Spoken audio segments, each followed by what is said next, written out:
L'équipe de France s'est imposée face au Sénégal sur le score de 3 buts à 1. Il est temps pour moi de vous donner 3 tops et 3 flops sur cette rencontre. Mon premier top sera bien évidemment Dayot Upamecano, que je pourrais associer à William Saliba, mais au vu de la performance de Dayot Upamecano, il mérite quand même d'avoir une place à part dans mes tops.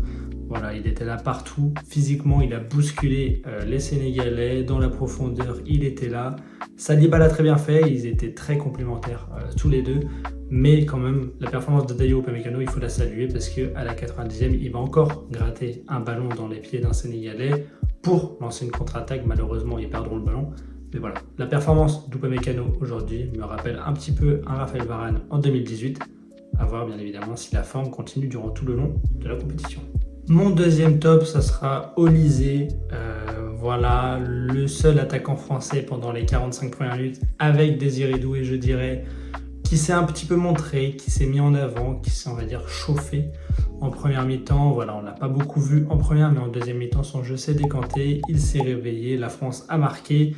Voilà, on voit vraiment que quand il est en forme, quand il est en pleine confiance, voilà, la France est totalement libérée, son jeu est totalement décontracté. Sa passe décisive sur Mbappé est totalement fantastique. Il a décanté le jeu, il permet de mettre de la vitesse quand il faut en mettre et de calmer le jeu quand il faut le faire. Mais voilà, Michael Olysée mérite d'être dans mon top et je pense que c'est mérité pour lui. Mon autre top, ça sera la réaction en général de l'équipe de France. Voilà, on a vu en première mi-temps une équipe de France très molle, sans réellement mettre d'intensité dans son jeu. Voilà, les passes n'étaient pas claquées, les contrôles étaient ratés. Techniquement, c'était vraiment pas médiocre parce que voilà, il y avait quand même du jeu. On arrivait à garder le ballon, garder la possession. Mais voilà, c'était très lent, ça n'allait pas beaucoup vers l'avant. Les joueurs français ne se trouvaient pas. Quand les attaquants demandaient en profondeur, on leur mettait le ballon dans les pieds. Et quand ils le demandaient dans les pieds, on leur mettait en profondeur. Donc voilà, l'entente de l'équipe de France en première mi-temps n'était pas bonne du tout. Mais voilà, dès le début de la seconde période, le jeu s'est décanté. Voilà, la France s'est un peu mieux trouvée et on l'a vu directement, voilà, avec Mbappé. L'entrée de Barcola a fait énormément de bien. Voilà, je vais en parler dans mes flops, mais voilà, l'entrée de Barcola a fait énormément de bien et c'est ce qui nous manquait pour dynamiter encore plus le jeu de l'équipe de France. Mais voilà, la réaction est super et voilà, il faudra rester sur cette dynamique pour les prochains tours de cette Coupe du Monde.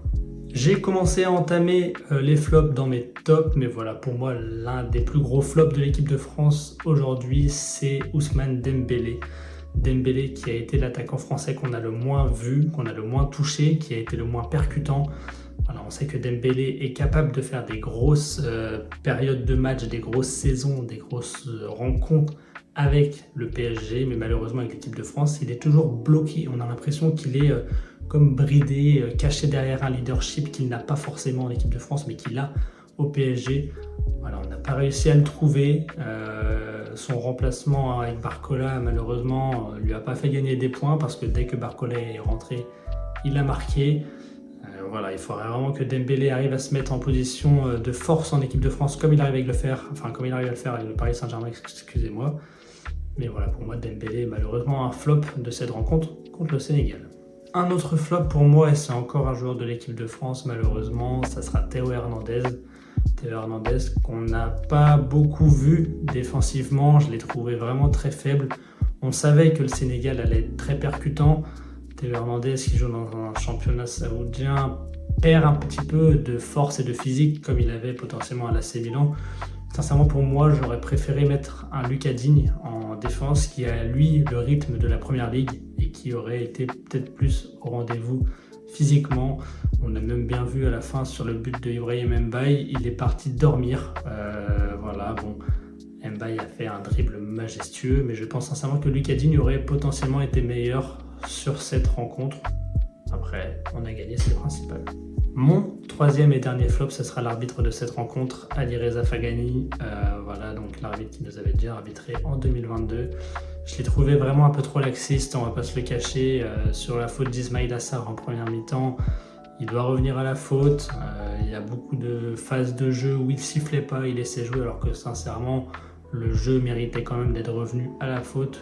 Donc voilà, je l'ai trouvé très laxiste, beaucoup trop même par moment. Et c'est ça qui fait que du coup cet arbitre est dans mes flops de cette rencontre. En tout cas, si cette vidéo te plaît et que tu es d'accord avec mes avis, n'hésite pas à me le dire dans les commentaires, ça sert à ça. Mais voilà, je pense sincèrement avoir donné un avis le plus objectif possible et on se retrouvera bien évidemment le 22 juin pour le deuxième match de l'équipe de France.